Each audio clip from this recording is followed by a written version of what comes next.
Sekarang isaknya malam sih ya. Bisa jam berapa ya di sana? 19.35 atau 38 tadi ya. Oh, Iya Pak, betul Pak. oh. Kalau masih ada masjid berarti baru selesai nih. Jam 8-an. Iya, untungnya saya deket sama masjid sih. Sekarang isaknya malam sih ya. Iya. Di sini masih tutup nih, Pak Gatot. Oh ya? Iya. Oh, Sampai diperpanjang sampai 8 Februari besok. sampai 8 Februari. Wow. Iya. Padahal kasus per hari itu 50, 60 gitu. Sedikit banget ya? Betul Tapi sekali. ketat sekali. Dianggap masih, selama masih 2 digit bagi Hong Kong nih masih dianggap rawan. Aduh, Oh. susah. Oh, Berkumpul nggak boleh lebih dari 2 orang. hah? 3 orang aja didenda. Oh, luar biasa itu. Makanya jadi ya, Oh. Jadi kantor benar-benar nggak boleh masuk dong ya? kantor masih boleh masuk. Oh. Tergantung, walaupun disarankan WFH. Sekolah juga masih libur.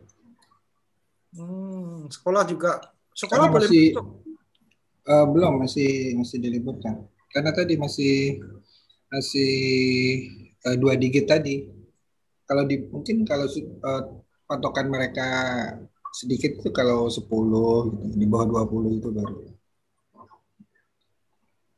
Makanya ngelihat Indonesia kondisi sekarang udah mencapai sehari berapa ya? Hari kemarin sampai belasan ribu Pak. 14.000 ya, 15.000 ya. Soalnya Makanya. Jawa Barat aja kemarin hampir 4.000 Pak. 4.000 ya, makanya Iya. sampai 4.000 tuh. Jakarta 3.000-an. Iya. Makanya serem banget. Tapi kalau di Hong Kong mungkin karena penduduknya juga sedikit Pak Adi ya. Iya, jadi angka 10-50 itu sudah dianggap banyak. Dihitung kalau dari Di sini persentase paling memang banyak sekitar ya. 5 jutaan se-Jakarta gitu. Se-Jakarta, oke. Tapi Jakarta aja di sini masih 2.000. ribuan. Luar biasa. Mudah-mudahan nanti kalau vaksin udah jalan bisa grafiknya turun Ya, drastis. mudah-mudahan. Tinggal kita siapa yang berani divaksin aja. Masalahnya di sana, kembali ke sana lagi. Pak Gatot kayaknya duluan nih divaksinnya nih. Saya termasuk manula nih. Iya. Lansia. Jadi yang diutamakan biasanya ya. Oh enggak, di sini malah enggak Oh loh. dibalik. Dibalik. Malah dibalik. Oh salah ya. Saya kira yang Ya lansia malah di ini karena sudah dekat sama bau tanah kali.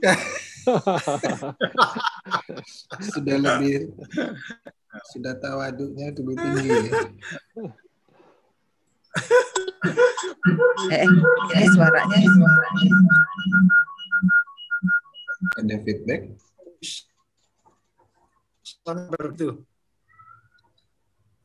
Tadi saya sempat terpental keluar loh. Iya. Tapi internet alhamdulillah ternyata nggak hilang. Kenapa?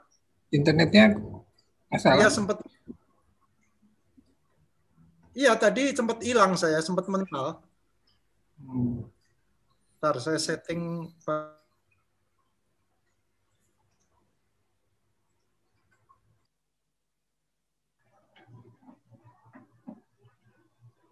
Tadi hilang, saya sempat ngilang. Iya, tadi sempat. Atau cuma nama doang, Mbak. Tadi saya lihat tuh, kok nama doang. Videonya lepas. Nah, nge-freeze lagi nih, Pak.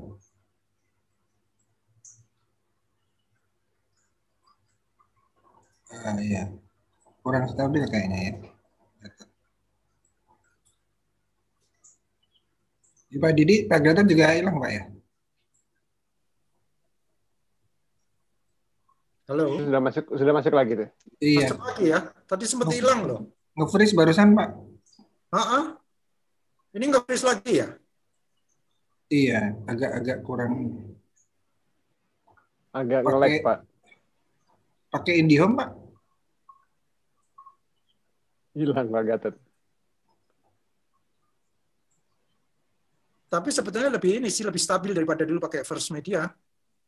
Gini, kalau IndiHome kan ada 2 paket tuh. Dia kalau ada sebenarnya ada kuotanya di 100 giga kalau nggak salah. Jadi kalau sering dipakai streaming, kuota 100 giga 100 giga. terpenuhi, nanti speednya jadi turun rendah banget. Nggak sampai mati tapi speednya turun. Jadi nggak stabil. Jadi ini kan akhir bulan nih. Nah, ini masa-masa kritis nih, kuota habis, lemot ya. Karena tethering istilahnya, di throttling istilahnya.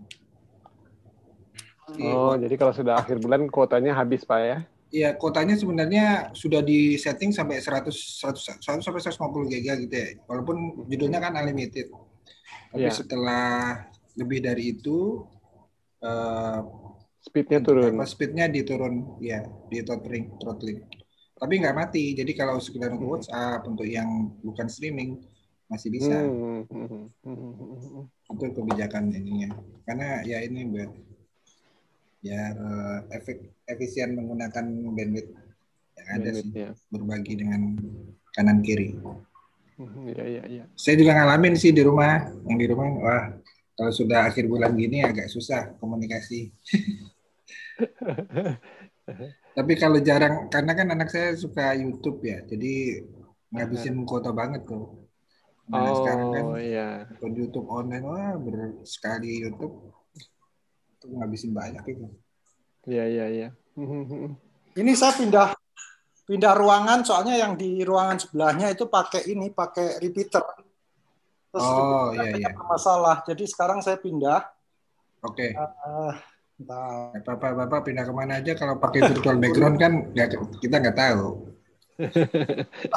Enggak, justru virtual background-nya sekarang nggak bisa karena saya pindah ruang, nggak ada green screen-nya.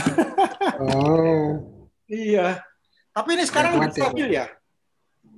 Boleh Pak, oke ya, stabil. Oke ya, oke. Emang Bapak nongol lah. Ya videonya dibuka Pak, biar bagus Pak. Bentar. Nah, bisa lagi pakai virtual background saya.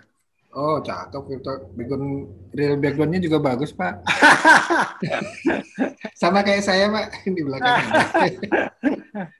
Berarti saya mesti pilih no virtual background dulu. Oke, sorry. Jadi asli bedah bukunya memang penuh dengan buku. Aduh. Alhamdulillah akhirnya bisa pindah saya. Oke, kita mulai aja ya. Kasihan yang sudah join. Udah cukup banyak. Oke, bismillahirrahmanirrahim. Assalamualaikum warahmatullahi wabarakatuh. Waalaikumsalam warahmatullahi wabarakatuh. Iya, terima kasih teman-teman atas kehadirannya, atas konsistensinya sudah keberapa ini ya, ke-25.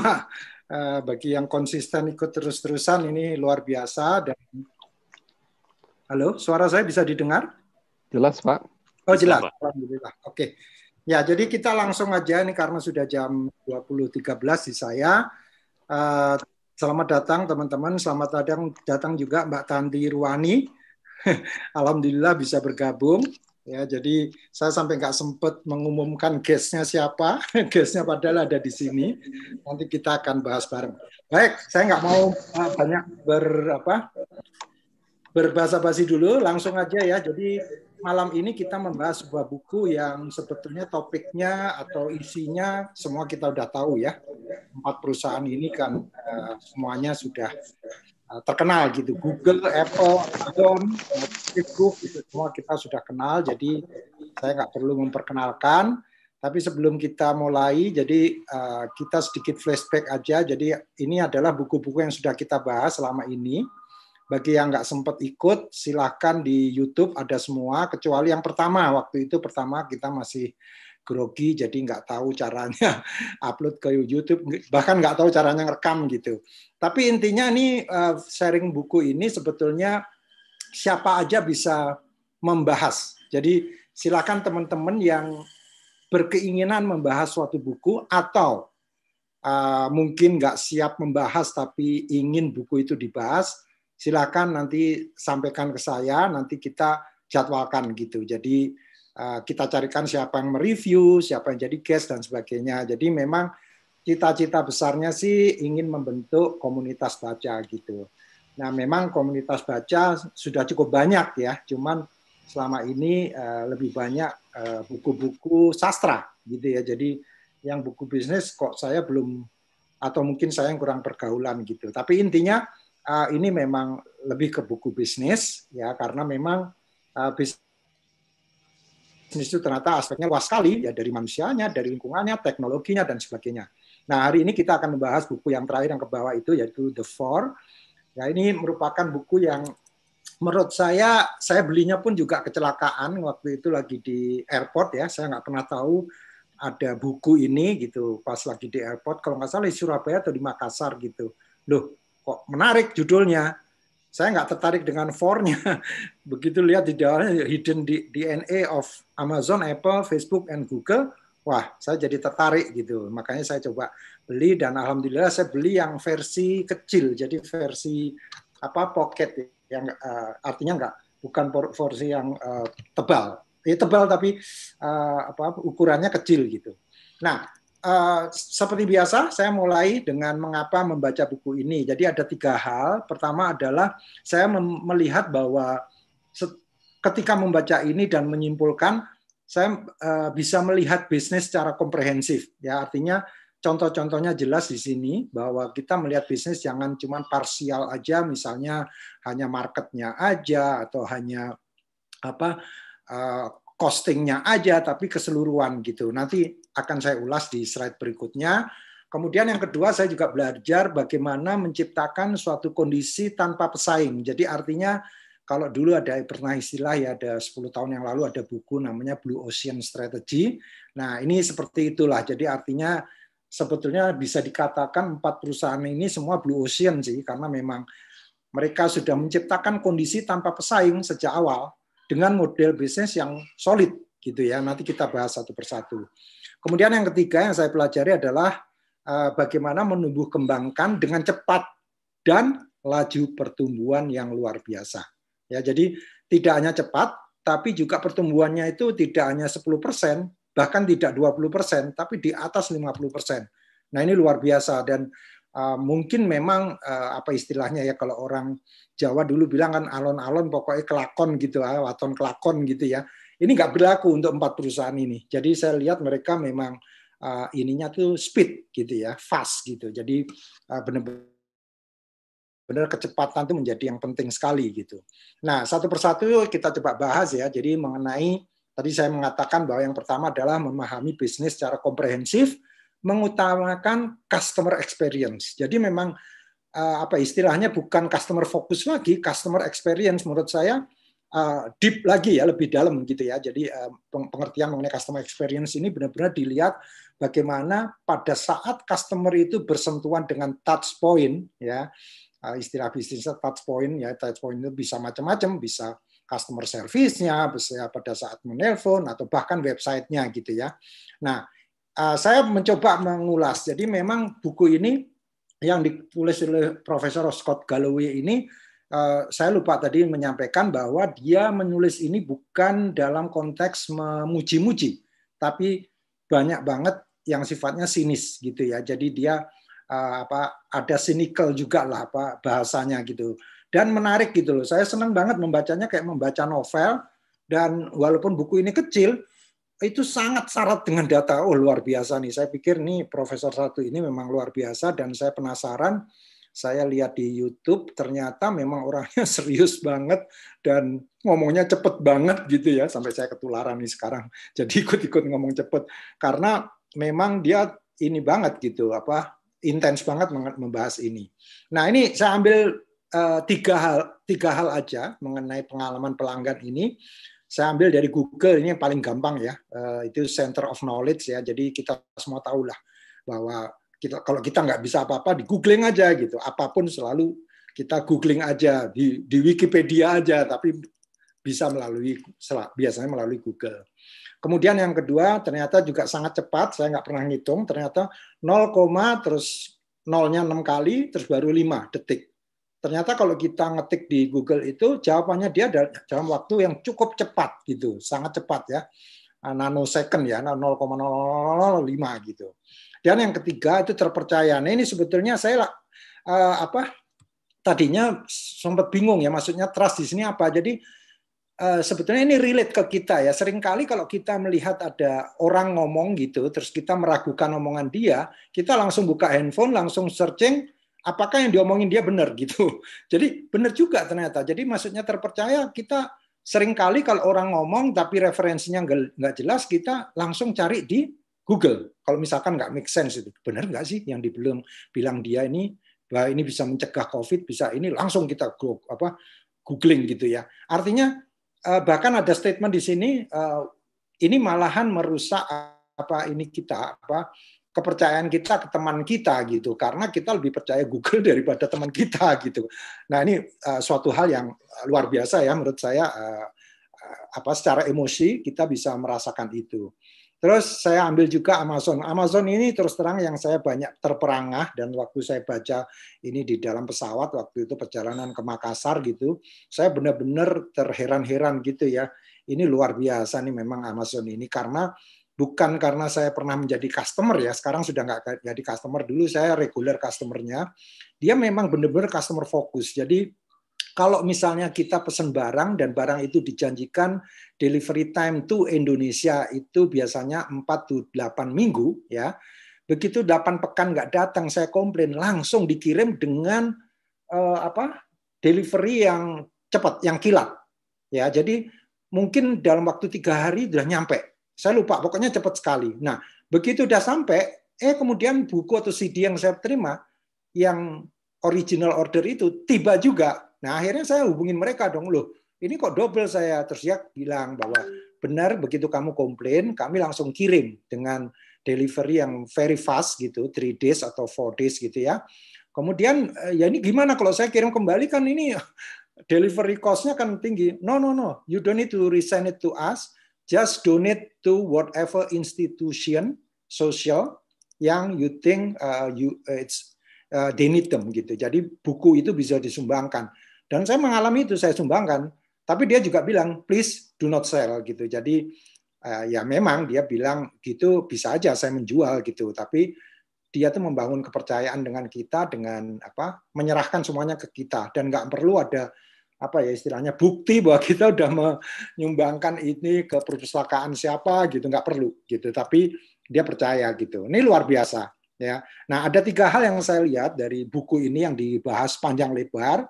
Ini pertama adalah mereka memproklamirkan dari awal menjadi store yang terbesar di bumi, ya, the Earth's greatest store, dan memiliki banyak pilihan. Kemudian yang kedua, nah ini yang unik sekali, mereka kalau membuat investasi itu benar-benar di luar nalar kita ya, maksudnya di luar nalar kita itu gini. Kalau misalnya mereka melakukan cloud warehousing, jadi misalkan membuat suatu warehouse cloud gitu, mereka investasinya selalu, pertanyaannya Jeff Bezos itu adalah seberapa besar, bukan seberapa kecil, tapi seberapa besar sehingga orang lain nggak bisa lagi invest.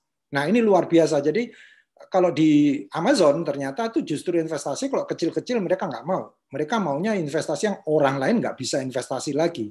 Jadi memang damn big gitu. Jadi ini saya sampai berkali-kali baca, saya garis-garis lagi nih buku ini gitu ya. Nah kemudian yang ketiga, dia punya ambisi itu menjangkau rumah tangga dengan cepat. Ya, jadi di Amerika sono itu dia cepat sekali menjangkau rumah tangga dengan melalui multi channel. Nah saya pikir apa nih multi channel? Jadi dia menggabungkan antara web, sosial media sama store. Jadi physical store itu di sini juga disindir ya.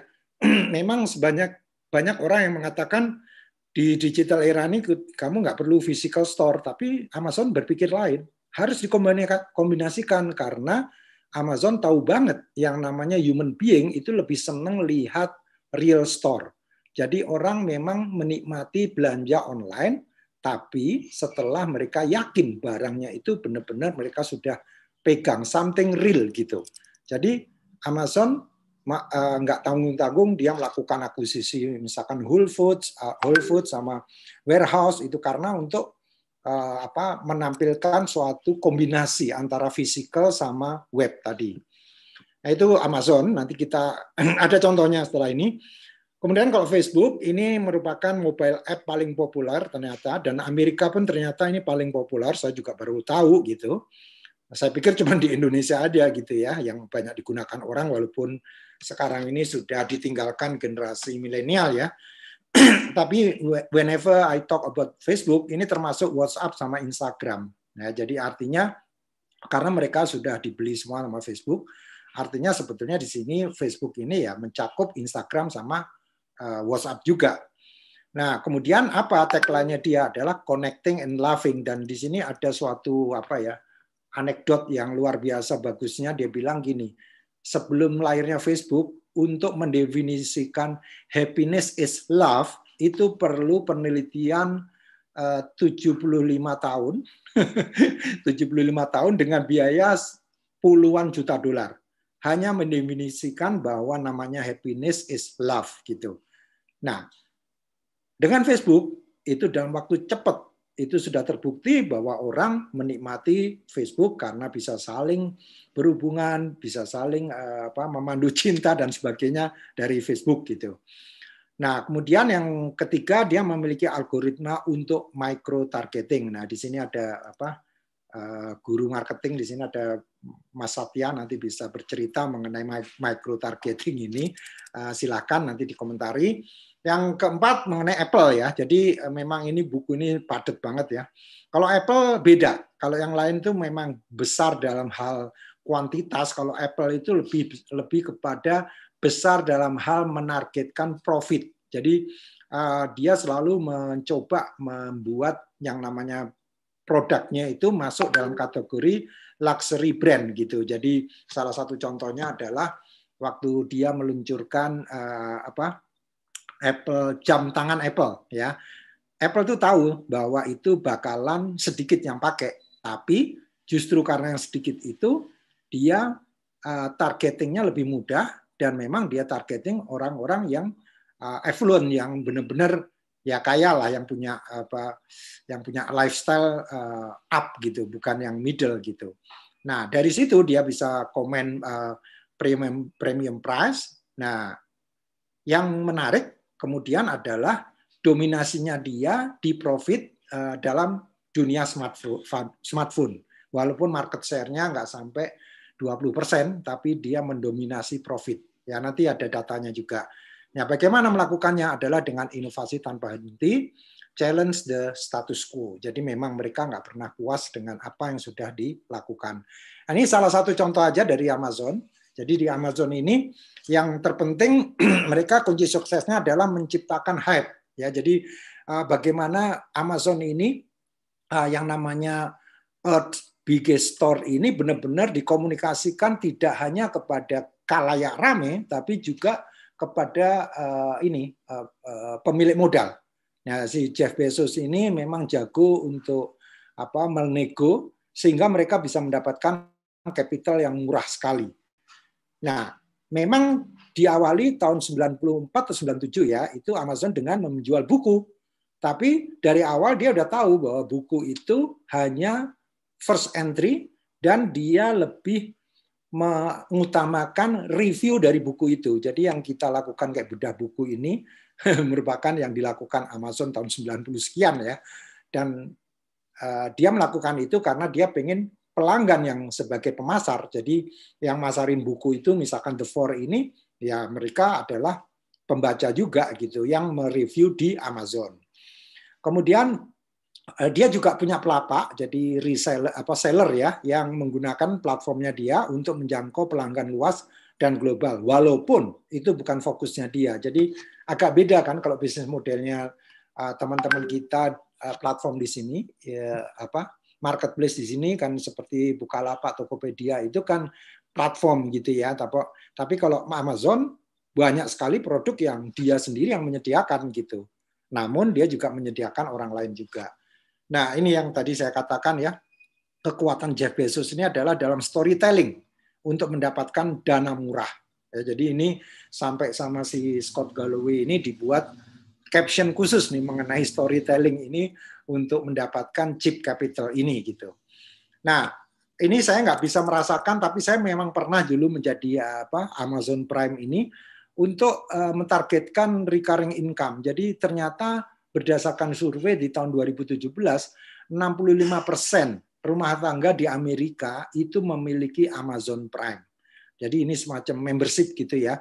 Nah, Amazon Prime ini kenapa begitu penting sama Amazon? Karena mereka mendapatkan recurring income yang besar dan rata-rata per bulan per customer itu spend sekitar $193 ya per bulan.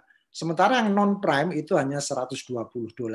Jadi memang ini hit target banget gitu loh, dan luar biasa ya, 65% dari penduduk Amerika ternyata memiliki Amazon Prime gitu. Nah, ini yang saya simpulkan dari memahami bisnis secara komprehensif itu di Amazon ini ternyata yang namanya cost structure ini dihayati benar. Bagaimana jangan dilihat namanya profit itu dari komponen biaya tertentu, misalkan shipping cost ya, ongkir. Ongkir di tahun 2015 itu total itu $7 miliar ya. Tapi dia hanya bisa charge artinya dia hanya klaim ke customer itu $2 miliar. Artinya ada selisih $5 miliar di tahun 2015 yang mana dia rugi ya. Namun dengan kondisi shipping cost yang rugi, dia masih profit 2,4 M. Coba kalau kita ya ini jujur aja ya, pelaku pelapak kita nih di Indonesia ini, saya pernah ya order buku saya order 7 buku, yang dikirim 6, yang satu lagi dia nggak mau kirim, dia maunya refund. Dan saya tahu kenapa, karena dia nggak mau nanggung ongkir, padahal ongkirnya berapa? 9.000 perak gitu. Nah, kalau Amazon cara berpikirnya beda, yang penting you are happy ya, I'm lost, gitu. Jadi dia I'm losing money, tapi overall dia bisa untung 2,4 M. Artinya kalau kita berpikir yang lebih ini lagi kan mikirnya, aduh sayang banget ya, rugi 5 M. Coba kalau kita nggak rugi dalam shipping cost, pasti kita untungnya bisa 7,4. Oh, tunggu dulu. Kalau kita banting dengan ongkirnya tinggi, customer-nya pada lari semua. Dan dia konsisten bahwa yang penting dia adalah cakupannya harus luas. Jadi reach as many as possible people in US and global gitu. Makanya dulu kita bisa beli Amazon ya karena murah, karena memang sampai ke Indonesia tuh nggak mahal lah gitu ya. Oke, yang kedua mengenai model bisnis. Jadi tadi saya mengatakan bahwa ini kedua, pembelajaran kedua adalah melihat bisnis secara komprehensif tadi.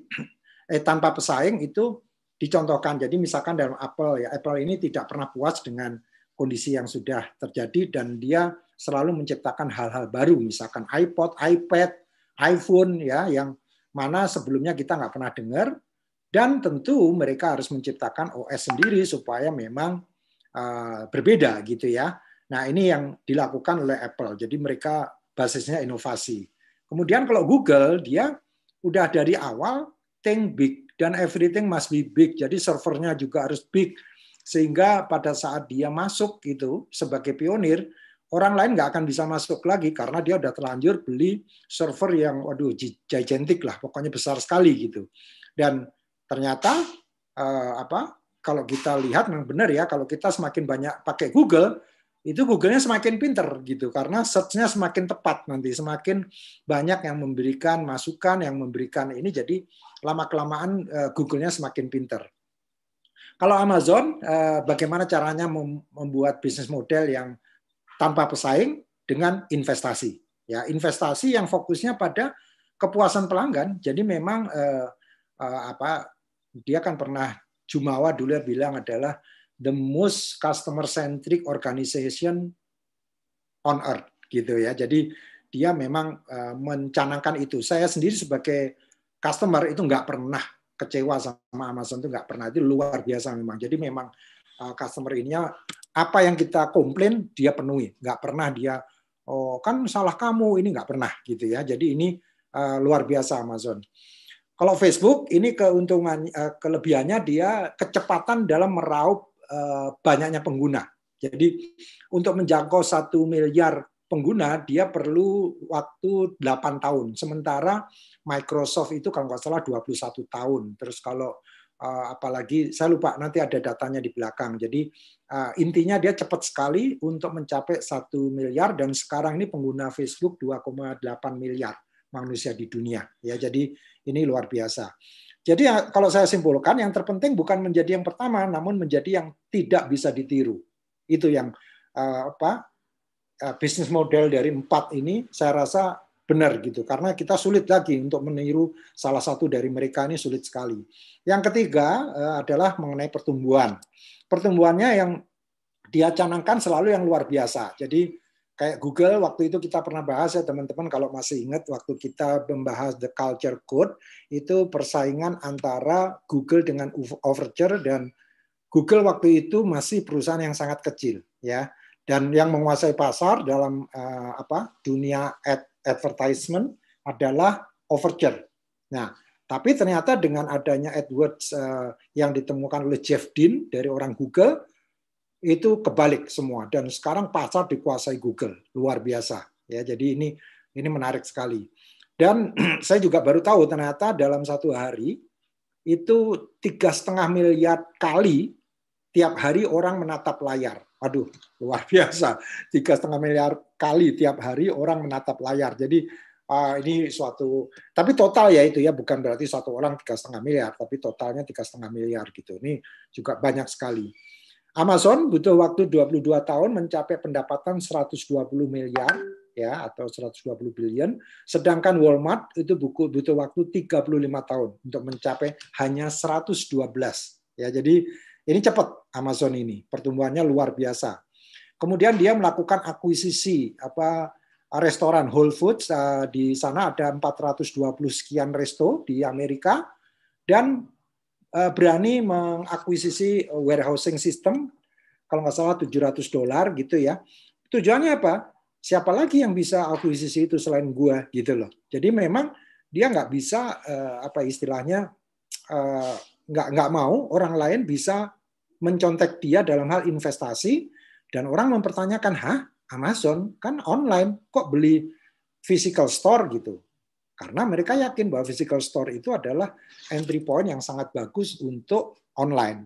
Ya, jadi ini suatu bukti yang nyata gitu. Dan ternyata Amazon itu selama berapa tahun dia berdiri, 10 tahun pertama kita nggak ada yang tahu bahwa dia di belakangnya ada AWS, Amazon Web Service yang ternyata itu adalah terbesar di dunia. Ya, jadi ternyata cloud itu terbesar Amazon. Coba bayangkan, padahal tadinya kita memikirkan bahwa dia tuh retail business kan, tapi ternyata dia menguasai backbone-nya. Jadi di Indonesia pun sekarang tadi saya bicara sama Mbak Tanti ya, ternyata Amazon Web Service ini di Indonesia juga sudah lukratif dan sudah punya server dan sebagainya gitu ya. Nah, kemudian Facebook 2,2 miliar pengguna pada tahun 2016 ya. Buku ini keluaran 2017 kalau nggak salah. Dan rata-rata menggunakan per hari itu 1 jam per orang, termasuk Instagram dan WA. Jadi rata-rata dari kita itu menatap WA dan Facebook atau Instagram itu 1 jam per hari ya. Tapi ya tentu dari kita ada yang 5 jam, mungkin ada yang 2 jam gitu. Tapi ini namanya rata-rata. Tercepat dalam menjangkau pengguna yang banyak, 1 miliar. Kalau Apple, pertumbuhan luar biasanya karena manufacturing excellence dan robotics mereka itu ternyata 1 generasi lebih cepat daripada teknologi companies yang lain. Jadi di Cupertino itu dia punya manufacturing plant itu ternyata udah ada robotics yang teknologinya itu 1 generasi lebih dulu daripada perusahaan-perusahaan lain yang teknologi ya. Nah, mari kita lihat faktanya ya. Ini beberapa hal yang saya ambil dari buku ini. Jadi saya senangnya buku ini banyak ilustrasi handwriting ya. Jadi tulisan tangan gitu, si Scott Galloway nyuruh anak buahnya atau gimana, tapi asik gitu ya, tulisan tangan seperti ini. Jadi di tahun 2006 perusahaan yang top companies itu ExxonMobil, GE, Microsoft, Citigroup, Bank of America. Tapi 2017 coba lihat. Apple, Alphabet ini Google ya, jadi apa? Induknya Google, Microsoft, Amazon, Facebook ya. Microsoft-nya masih tetap ya. Nah, kalau lihat market cap-nya coba. Apple itu udah 794 billion market cap ya. Sementara Exxon yang dulu zamannya saya masih di Engineering Procurement Construction EPC project gitu, wah, tuh Exxon tuh udah gede banget gitu ya. Ternyata sekarang hilang gitu, ketilep sama yang tech company ini, technology company. Kemudian kalau kita lihat market cap-nya Google itu 530 billion, itu gabungan dari Disney, Comcast, kemudian Time Warner, 20th Century Fox, itu dulu kita sering nonton film ini kan, 20th Century Fox itu cuma 53 billion, itu masih masih sedikit di bawah Google gitu. Jadi Google sendiri market cap-nya sudah sangat besar. Kemudian Amazon, ya Walmart ini yang paling terkenal dan didirikan tahun 62 ya. Tahun 62, tapi market cap-nya di tahun 2017 hanya 227, sementara Amazon 432. Dan itu kalau digabung lagi dengan retail bisnis yang lain, Target, kemudian Kroger, ada Gap, ada Coach, dan sebagainya, itu masih lebih besar Amazon. Jadi luar biasa ya. Nah, yang ini yang menarik bagi saya, ya di samping tadi juga menarik ya, ternyata orang pakai search engine itu sekarang untuk produk, itu orang lebih prefer Amazon daripada Google. Dan itu ternyata benar. Termasuk kalau saya bedah buku, saya lebih percaya googling di Amazon daripada di Google. Kenapa? Karena di Amazon itu saya bisa mendapatkan view yang berbeda-beda dan mereka sudah neatly structured gitu loh. Jadi selalu yang namanya buku itu sudah ada brief description dari publishernya, kemudian ada lagi tahun terbitnya kapan, dan di bawahnya ada customer review. Nah, customer review-nya juga menurut saya nggak kalah hebat juga dengan Goodreads ya. Saya salah satunya juga membaca Goodreads untuk melihat sebetulnya kalau Goodreads itu lebih kasar lagi, dia kalau ngasih bintang bisa 1 gitu ya. Walaupun Amazon juga ada ya, tapi ini saya percaya bahwa Amazon itu ternyata orang cari produk itu lebih percaya Amazon daripada Google gitu. Nah, kemudian ini perbandingan yang tadi saya katakan, jadi Facebook itu bisa mencapai 1 billion user itu dalam waktu 8,7 tahun. Sementara Gmail itu 11,8 tahun, kemudian kalau Microsoft itu 21 tahun. Ya, jadi memang pertumbuhan atau global reach dari Facebook ini luar biasa cepatnya. Dan ini yang juga menarik, jadi dibandingkan sama Scott, return on human capital. Ya, jadi kalau Facebook ini per orangnya itu 20 juta. Ya, 20 juta per orang revenue ya per tahun gitu. Karena jumlah pegawainya total di tahun 2016 hanya 17.000. Dibandingkan dengan GM ya, General Motors di Amerika yang memiliki 215.000 karyawan. Coba jumlahnya aja berapa kali itu? 215.000 dan per employee-nya 231.000. Jadi return on human capital-nya tinggi sekali. Nah, kemudian time spent on Facebook tadi yang saya katakan 1 jam itu perbedaannya kalau Facebook 35 menit, Instagram dan WhatsApp 25 menit. Tapi saya yakin di Jakarta, di Indonesia ini kebalik gitu. Jadi orang lebih banyak lihat WhatsApp dan Instagram daripada lihat Facebook, kayaknya begitu. Nah, ini juga saya senang kurva ini. Jadi dia tuh ini hanya kenapa saya perlu tampilkan, dia tuh sangat memperhatikan behavior kita. Jadi kita merasa sebetulnya kita dicuri ya, di Amerika juga dia lagi kena suap beberapa tahun yang lalu ya, karena dia menggunakan data kita. Nah, ini dia bisa membuat statistik gitu menggunakan big data-nya dia, dan ini mungkin nggak perlu big data ya. Jadi dia melihat hanya status orang kan ada status single, in relationship gitu ya. Dia amati itu. Jadi kalau orang masih single gitu, biasanya itu jumlah postingnya itu ya antara 1,6 sampai 1,64 gitu ya. Tapi begitu sudah in relationship, udah punya pasangan, itu turun. Ya. Ini menunjukkan bahwa mereka lebih mencintai pasangannya daripada mencintai Facebook ya. Jadi turun. Jadi kalau misalkan 50 hari setelah relationship itu menjadi 1,56, kemudian kalau 100 hari turun lagi dan seterusnya gitu. Nah, ini dia punya kurva seperti ini. Nah, kalau per platform ini saya juga kaget, ternyata di Twitter itu walaupun rame, ternyata itu 82% ya postingnya ya. Twitter itu tangtung-tangtungnya itu banyak. Kemudian Facebook itu ternyata hanya 10%, padahal saya lihat Facebook aja udah rame ya. Instagram juga rame. Saya punya Twitter tapi nggak pernah buka gitu kecuali untuk kemacetan waktu itu TMC Polda Metro Jaya. Nah, ternyata dari segi interaksi itu malah Instagram yang paling tinggi gitu. 92% itu dikuasai Instagram gitu. Jadi walaupun dia hanya 8% posting tapi menghasilkan interaksi yang lebih banyak daripada Facebook yang hanya 7%. Twitter hanya 1%. Ini saya paling senang ini karena yang saya katakan tadi bahwa ini mengenai Apple ya. Apple itu market share-nya 14,5%. Ya, global market share di tahun 2016 itu hanya 14,5%. Samsung 20% dan lain-lainnya 64%. Tapi kita lihat net profit-nya ya. Samsung itu dari keseluruhan net profit smartphone bisnis itu hanya 14,6%. Sementara Apple 79%. Ya, jadi biarinlah lu makan pasarnya nggak apa-apa, tapi gua dapat untungnya gitu. Ini luar biasa nih. Ini keren banget ini. Kemudian kalau ini advertising ya ini saya tambahin aja bahwa advertising dikuasai Google dan Facebook walaupun sudah mulai dimakan juga oleh Amazon ya. Kemudian growth-nya paling tinggi tetap Google 52%. Sedangkan Facebook 38%. Nah, dari segi job market ternyata memang 4 company ini menunjukkan tren yang cukup tinggi ya dari tahun 2004 sampai 2016. Ini kalau kita lihat ini kan traditional atau conventional job itu Nike job sini yang hijau ya. Ini yang flat gitu. Orang mencari kerjaan di Nike itu ya segitu gitu. Kemudian begitu Amazon ini mulai naik gitu ya.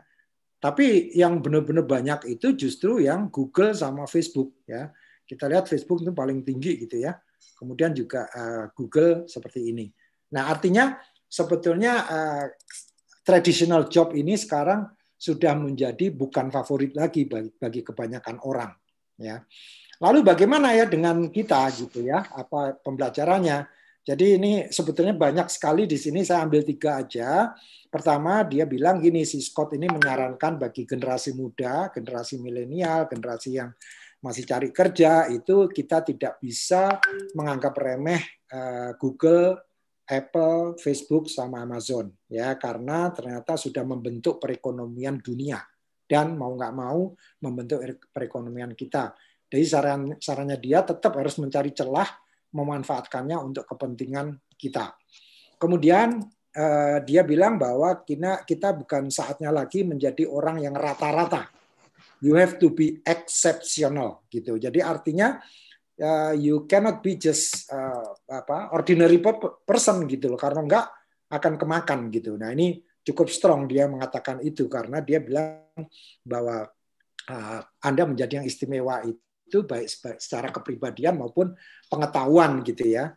Nah, yang ketiga adalah harus punya habit untuk selalu menuntaskan. Jadi apapun yang hal-hal yang prioritas yang udah disusun itu harus dituntaskan. Jangan cuma awalnya aja semangat tapi nggak tuntas gitu. Nah, untuk menutup karena nyambung dengan yang tadi ya, dia bikin suatu quote yang menurut saya lupa di halaman berapa. Dan menurut dia kegagalan dan penemuan itu suatu saudara kembar. Jadi artinya kalau kita tidak pernah melakukan eksperimen, ya jadi ini dia mengatakan to invent you have to experiment. Anda harus melakukan eksperimentasi. Dan kalau Anda tahu bahwa eksperimentasi Anda itu nanti akan berhasil, berarti bukan eksperimentasi. Artinya dia encourage kita untuk melakukan eksperimentasi sebanyak mungkin seperti yang dilakukan oleh Thomas Alva Edison. Demikian yang bisa saya rangkum ya dari buku ini, karena bukunya sangat pack dengan detail dan datanya itu sangat banyak. Dan alhamdulillah saya ditemani oleh teman saya ini ya, Mbak Tanti sebagai guest kita. Saya lupa tadi. Jadi Mbak Tanti ini, beliau ini sebagai IT edukator di Emurgo Indonesia. Emurgo ini perusahaan yang bergerak di blockchain solution. Dan beliau sebelumnya CEO Unamar dari 2014 sampai 2020 dan certified blockchain expert. Nah, makanya nggak salah kita sekarang dapat tamu Mbak Tanti untuk berbagi ilmu mengenai ya The Four ini maupun mengenai teknologi company ini sebenarnya kita menyikapinya seperti apa gitu. Selamat malam Mbak Tanti. Selamat malam Pak Gatot. Tapi mungkin ini aja Mbak, sebelum berbagi mungkin apa yang menurut Mbak Tanti tadi dari beberapa hal yang perlu dikomentari atau mungkin berlebihan atau apa gitu. Ya, makasih Pak Gatot atas kesempatannya, senang sekali. Kebetulan buku The Four ini ada di dalam list Audible saya. Audible itu salah satu service dari Amazon ya. Ya. Jadi ya, dan ketika Pak Gatot menyampaikan ingin bahas buku ini, langsung oke. Karena ini salah satu buku yang saya baca, nggak saya baca dari awal sampai akhir gitu, tapi banyak yang suka saya baca sedikit-sedikit karena Audible kan enak ya, suruh dia ngomong aja, saya cuma dengerin gitu Pak. Jadi ya mengenai 4 company ini memang kita kalau sebagai pebisnis mungkin ya, kalau saya lihatnya seperti yang kayak nggak mungkin dikalahin gitu ya. Istilahnya kayaknya kita sangat tidak mungkin sampai di sana gitu. Namun ketika pengalaman saya beberapa tahun lalu, ketika pertama kali ada Tech in Asia Pak di Jakarta gitu ya. Tech in Asia itu adalah sebuah media sebenarnya yang menyediakan informasi mengenai tech companies gitu ya di Asia, dan mereka setiap tahun mengadakan pertemuan. Nah, di pertemuan itu kayaknya saya yang paling tua gitu. Yang datang anak muda semua dan semangat semua gitu, dan saya pikir wow, kita nggak kalah gitu ya, istilahnya semangatnya anak-anak muda itu ada gitu. Dan ketika saya kebetulan baca buku judulnya The Industries of the Future. Wah, mungkin asik itu, keren itu. Pernah baca? Saya juga suka itu. Iya. Kan Alex Ross kan, Alex siapa? Iya, Alex Ross Pak, benar. Itu gila tuh, buku keren itu. Iya, dan di sana Indonesia digambarkan sebagai negara yang punya potensi besar karena ada beberapa keunikan, yaitu tadi gitu, kita punya banyak perusahaan yang dikelola oleh anak-anak muda gitu. Perusahaannya nggak besar-besar gitu, tapi jalan gitu kan. Karena bedanya mungkin dengan perusahaan-perusahaan yang tadi, the Big Four itu, mereka sangat dekat dengan capital gitu kan, venture capital dengan modalan. Sementara kalau kita kebanyakan mungkin harus benar-benar cari sendiri gitu ya, harus fight. Dan mungkin skalanya tidak besar, tapi kalau kita lihat itu menjadi sebuah komunitas gitu ya, pebisnis. Kalau di mana-mana saya lihat kalau misalnya ada ya seperti di Tech Indonesia itu gitu, banyak sekali anak muda, mereka semua punya bisnis gitu. Menurut saya bisnis ya mau isinya 3, 5, pokoknya itu if it's a running business profit ya it's a good business gitu ya. Jadi kalau kita bicara dominasi, apakah that's the only thing yang bisa dibilang sukses? Mungkin questionable kalau kita lihat yang tadi, yang di teman-teman anak muda di Tech Indonesia ya, mereka tidak dominasi tapi they did very well. Dan mungkin salah satu yang juga dimention di bukunya Alex Ross itu Pak adalah Indonesia itu menarik karena kita perempuan gitu ya, seperti saya gitu, pakai hijab gitu, tapi kita orang teknis gitu. Kita kerja, kita jadi programmer gitu, nggak aneh. Lu kok pakai hijab tapi programmer gitu, nggak ada pertanyaan gitu. Yang mungkin kalau di tempat lain kok aneh gitu ya, karena banyak sekali culture di luar yang perempuan itu ya memang tidak seperti kita ya, kita sangat open gitu dengan perempuan bekerja, dan itu dimention bahkan di bukunya Alex Ross. Jadi kalau dibayangkan dari penduduk kita yang 250 juta, potensi anak mudanya juga ya secara umur gitu kan, kita sangat besar gitu kan, yang di umur 30 sampai 20 sampai 40, dan perempuannya ikut kerja Pak gitu. Jadi keren banget kan kita secara SDM gitu ya. Jadi kita sangat punya potensi. Dan another thing yang mungkin aku mau highlight adalah kita adalah fast developing markets ya, belong to fast developing markets. Maksudnya kayak tadi ya, kalau kita ngomongin Instagram, Facebook gitu, yang penggunanya kebanyakan kita gitu. YouTuber sekarang anak-anak muda pinginnya jadi YouTubers gitu, nggak mau kerja yang lain, saya mau jadi YouTube aja gitu kan. YouTuber saya udah secara keuangan itu sudah mencukupi gitu. Nah, kembali ke buku tadi gitu, saya rasa buku ini menceritakan tentang suatu era tertentu gitu. Jadi ketika Amazon memulai empire-nya di internet bisnis gitu ya, atau mungkin sebelumnya Apple juga di teknologi, mereka hanya bicara Silicon Valley gitu kan, bicara satu area di Amerika. Tapi sebenarnya di tempat seperti kita punya domain expertise gitu, kita punya keahlian yang tidak dimiliki oleh tempat-tempat lain, dan itu yang harus kita temukan mungkin untuk menjadi pembeda gitu kan ya, dan kita seharusnya terus menggali di sana gitu. Jadi be exceptional itu tidak harus hanya teknologi gitu kan, tapi kita harus menemukan itu dalam skala yang cukup besar gitu Pak. Tadi seperti saya sebutkan gitu kan, Indonesia punya market anak muda yang yang open gitu ya terhadap teknologi dari luar, terus sangat adaptif gitu kan. Tentunya itu menjadi market tertentu yang mudah-mudahan bisa di-manage, dikelola oleh negara kita dengan baik. Saya rasa itu aja Pak komentar saya. Menarik, terima kasih. Yang mengenai be exceptional tadi sebetulnya kalau dari sisi Mbak Tanti sendiri apa selain teknologi? Ya, sebenarnya domain expertise ya. Jadi domain expertise itu di mana kita misalnya yang tahu tentang misalnya komodo gitu kan. Komodo kan cuma ada di Indonesia misalnya gitu kan, atau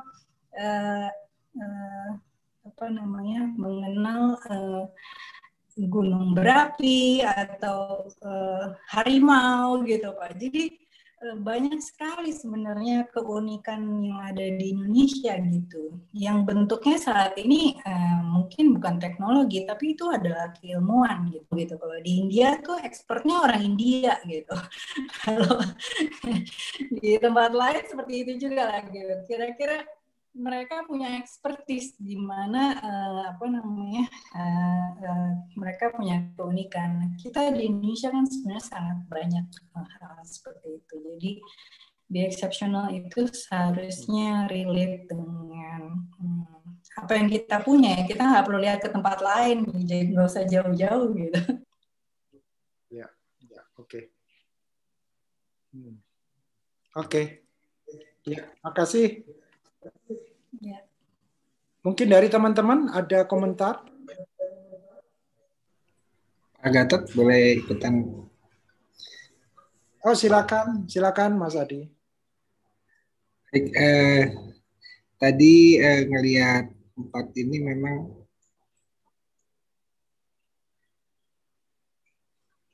sudah seperti yang kita lihat sekarang.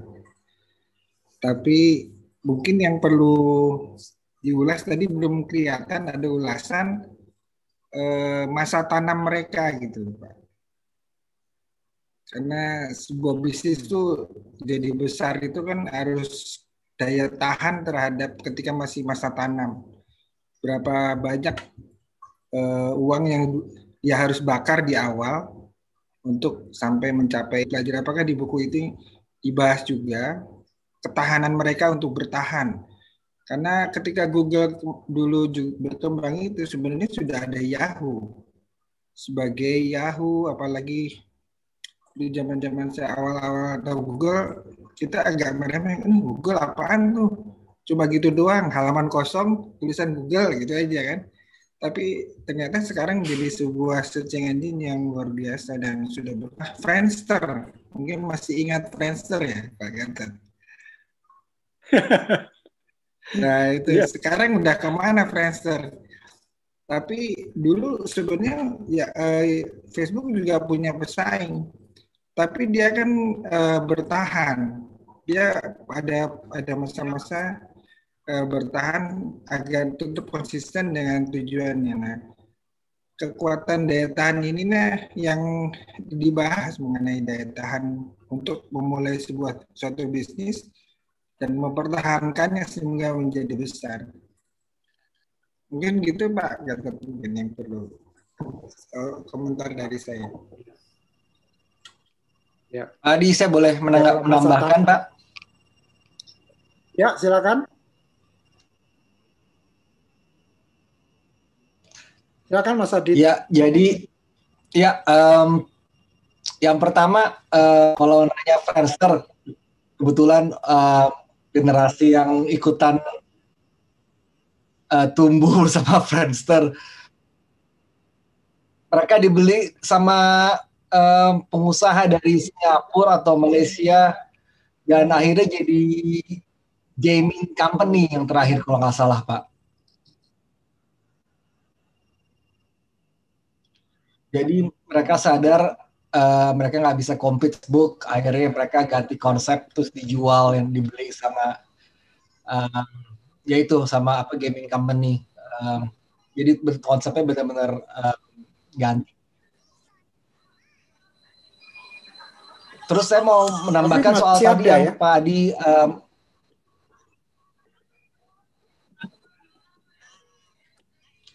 mengenai itu masa cocok tanam itu Pak, karena menurut tadi kan ulasan buku, saya juga sadar bahwa untuk masa cocok tanam itu emang penting buat company untuk resilient, karena waktu sampai kuliah akhir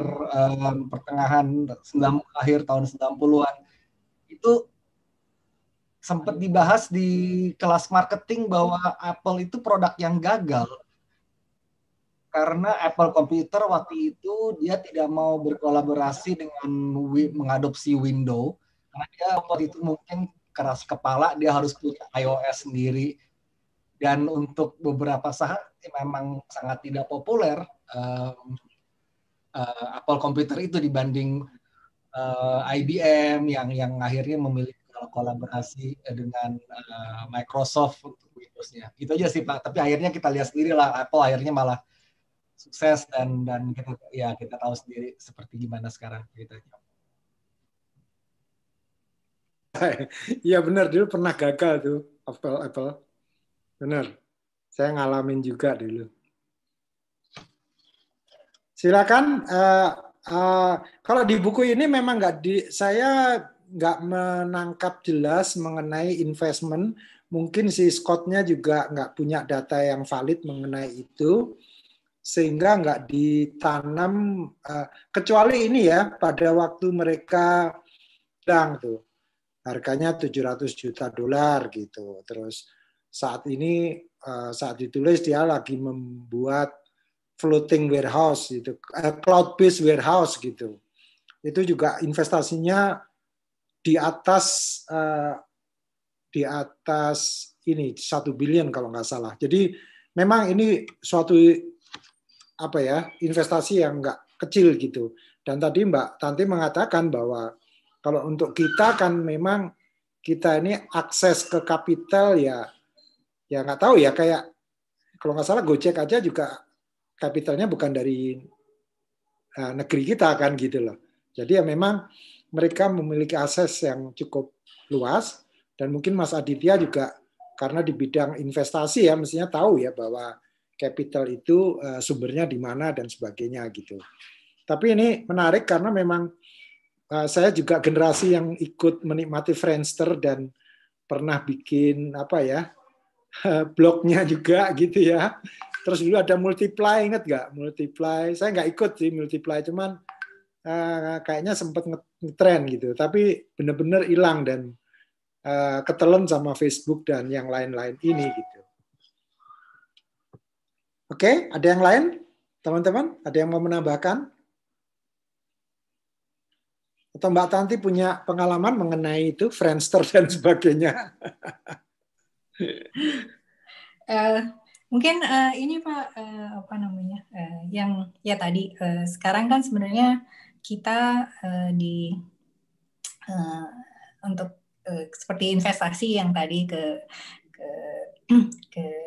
dari negara sendiri, sekarang sebenarnya kan sudah mulai ya, BUMN bahkan gitu kan mulai invest ke perusahaan-perusahaan startup yang memang menjanjikan gitu. Nah, tapi mungkin kalau juga di sini mungkin ada bapak-bapak yang bergerak di bidang ini gitu ya. Kalau kita compare dengan Singapura dan Malaysia, mereka itu sudah punya program-program untuk startup awal gitu ya. Jadi seperti misalnya di 3 bulan pertama itu biasanya kan masa-masa kritikal ya, setahun pertama itu 3 bulan, 6 bulan. Nah itu mereka seperti memberikan investasi dalam bentuk saham, kemudian nanti ketika company itu memang udah kelihatan bisa jalan gitu ya, mereka mulai mengurangi itu. Jadi pemerintah itu ya ada lah gitu, ada programnya gitu yang dan cukup jelas. Sebenarnya di awal-awal seperti Parekraf ya atau Bekraf ya zaman dulu itu sebelumnya mereka adalah salah satu kepanjangan tangan dari pemerintah untuk investasi seperti ini. Tapi ya untungnya gitu kita punya Gojek, punya Grab ya, Topet dan sebagainya yang kelihatan jalannya dan tidak membuat anak muda di kita jadi pesimis gitu. Wah ini nggak ada yang mau invest, pemerintah juga kelihatannya programnya kadang ada kadang enggak gitu.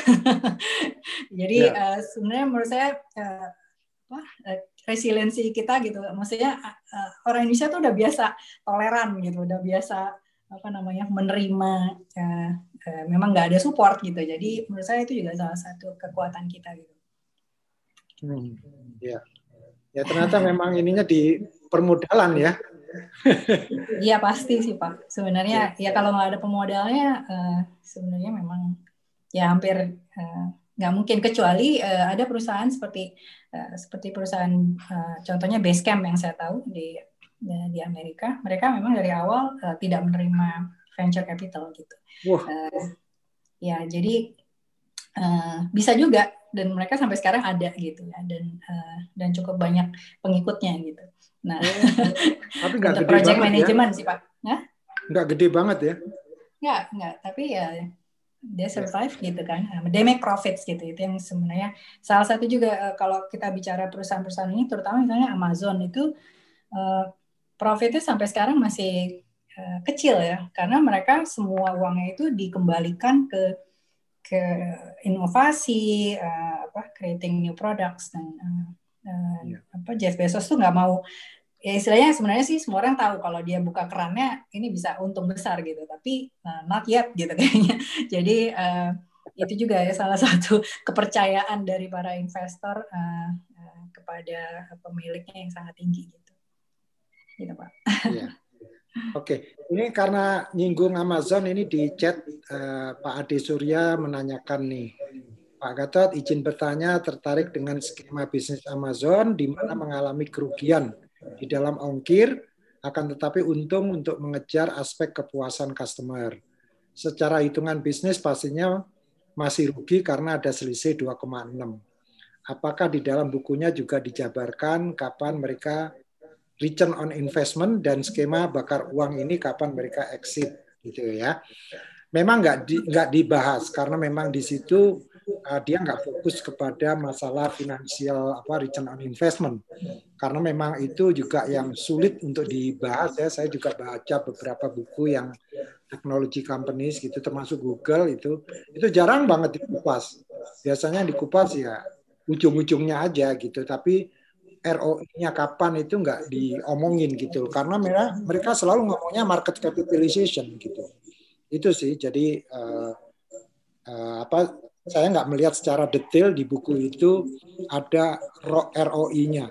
Atau dengan kata lain, sebetulnya ini agak beda ya. Kalau dulu zamannya saya kuliah itu kan kita belajar engineering ekonomi gitu ya, return on investment, kemudian juga internal rate of return gitu ya. Di buku-buku yang dewasa ini saya jarang sekali menjumpai itu. Mungkin perlu metode corporate finance baru kali ya untuk menghitung startup itu kapan mereka bisa selesai dengan bakar uangnya gitu ya. Itu juga perlu ilmu baru sepertinya. Saya nggak tahu. Tapi di buku ini memang nggak dibahas secara spesifik. Kira-kira begitu, Mas Ade Surya. Silakan yang lain, mungkin ada sebentar di chat. Oh, tadi di chat ada Mas Daru ya. Mas Daru ini kalau nggak salah dia punya cerita mengenai sosial media di Indonesia ya. Mas Daru? Ya, sebentar Pak. Ya, terima kasih Pak Gadot. Kedengaran suara saya kan ya? Dengar, jelas. Saya bisa share screen nggak Pak? Oh, bisa. Ntar. Oke. Salah. Lupa saya tadi. Oke, silakan. Ini saya share screen dari ini aja ya, dari mana? Dari Wikipedia. Sebentar, kelihatan nggak ya chatnya? Apa namanya, Koprol ya? Ya, Koprol. Jadi ceritanya gini Pak, ada beberapa anak muda Indonesia nih gitu ya, itu bikin project iseng gitu ya, seperti itu. Nah mereka sekitar tahun 2000 di sini sih 2000 berapa ya? Mulai 2008 lah, mulai adanya namanya istilahnya Web 2.0. Waktu itu sudah ada yang namanya Friendster ya kalau nggak salah ya. Ya.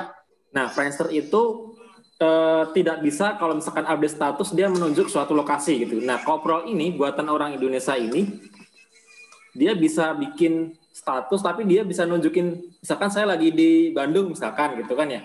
Bahkan lebih spesifik misalkan saya update status ini lagi kuliah di ITB jadi ada lokasinya gitu ya. Nah nanti ketika seperti itu orang tahu oh si A itu misalkan Daru itu sedang kuliah di ITB atau sekarang lagi kuliah di ITB gitu ya, seperti itu waktu itu ya gitu ya.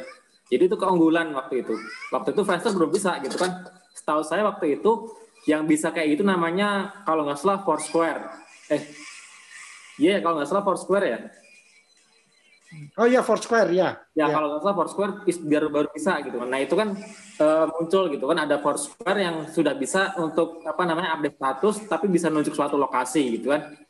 Sedangkan Friendster belum bisa waktu itu gitu kan. Nah setelah itu mulai itu orang-orang Indonesia mulai bangga gitu ya menggunakan Koprol ini. Nah. Mereka bangga punya komunitas gitu kan ya. Ada beberapa misalkan komunitasnya berdasarkan daerah gitu kan ya mereka. Ada komunitas yang kadang saking bangganya komunitas itu mereka kadang istilahnya ngumpul bareng kopdar kayak gitu. Seperti itu. Nah setelah itu baru gitu ya. Namanya pakai Yahoo ya?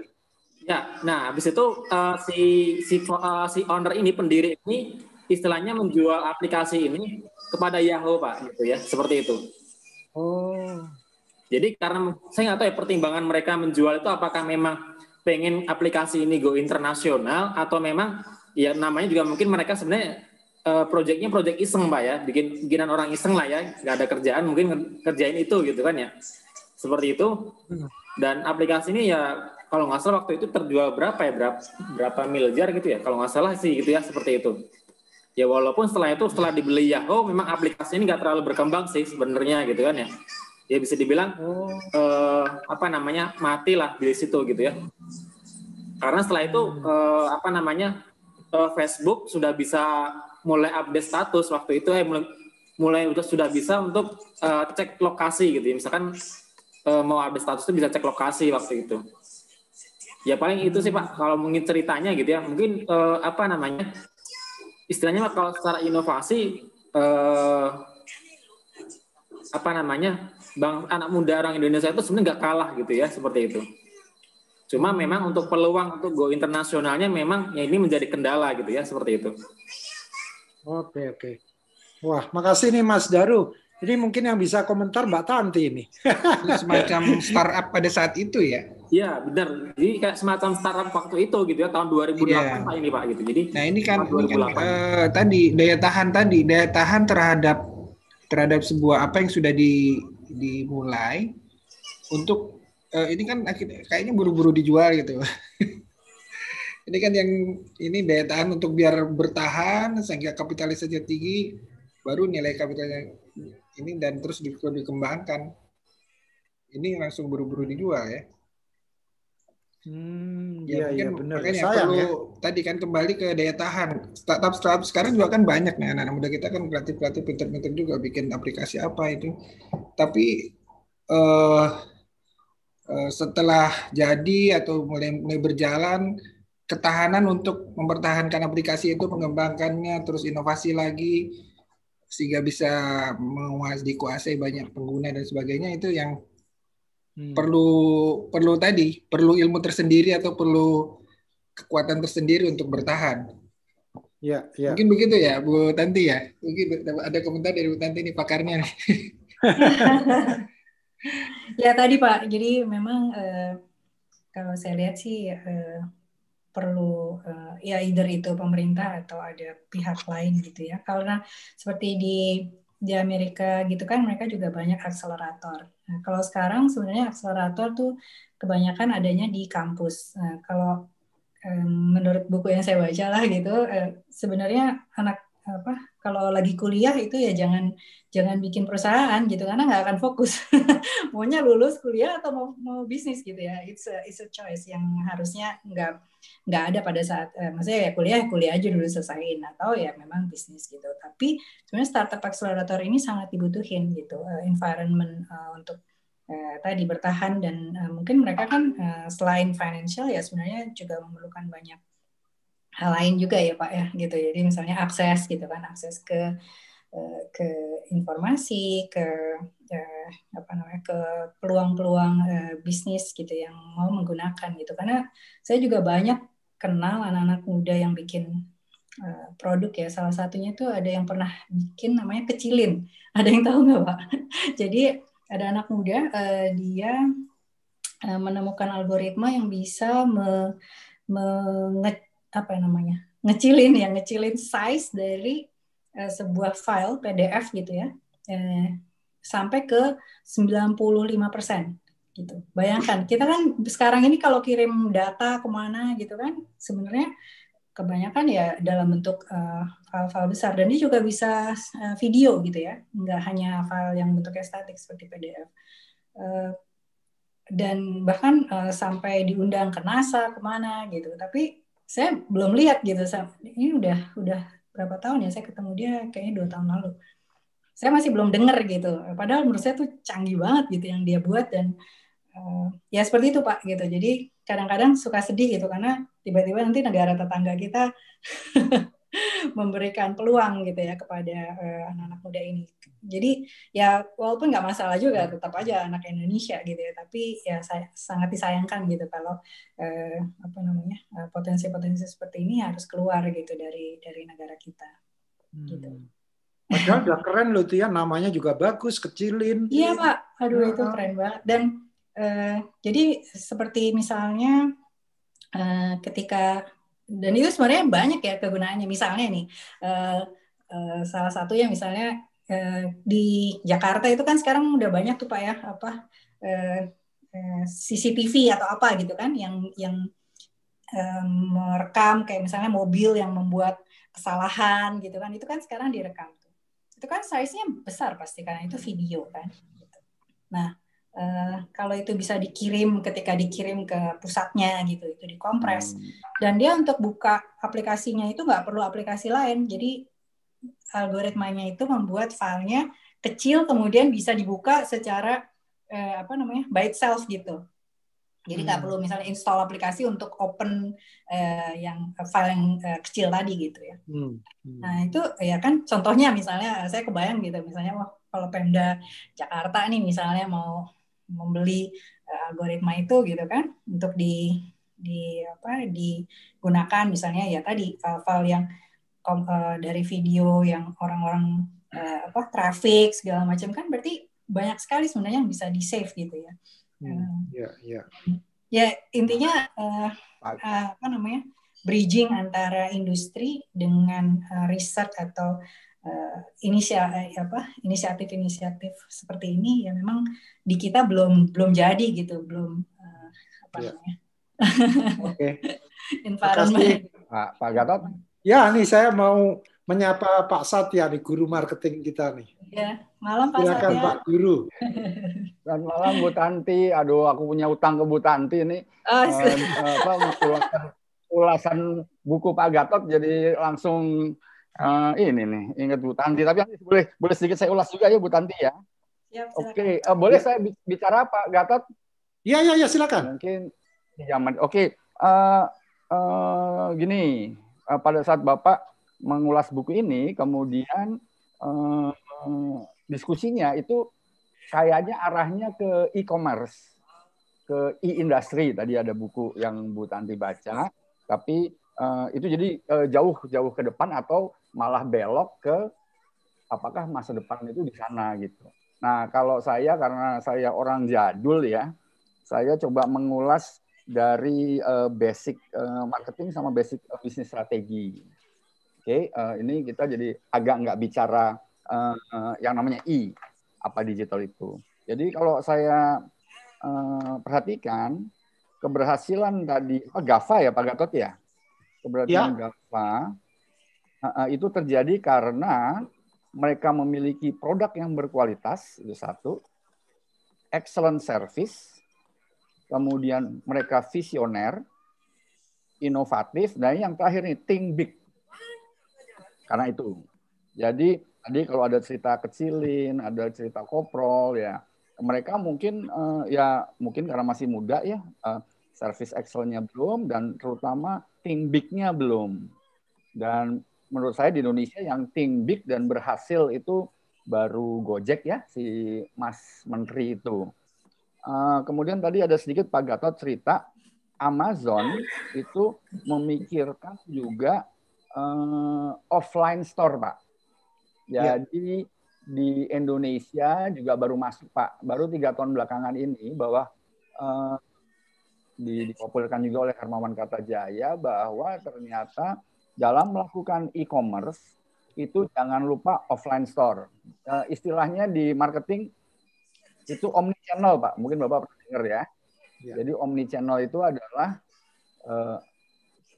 perkembangannya adalah tadinya tradisional brick store, kemudian online store, kemudian brick store menjadi online menjadi offline, kemudian terakhir omnichannel. Omnichannel itu adalah offline, online, integrating as unison, jadi satu kesatuan. Itu tadi yang Amazon.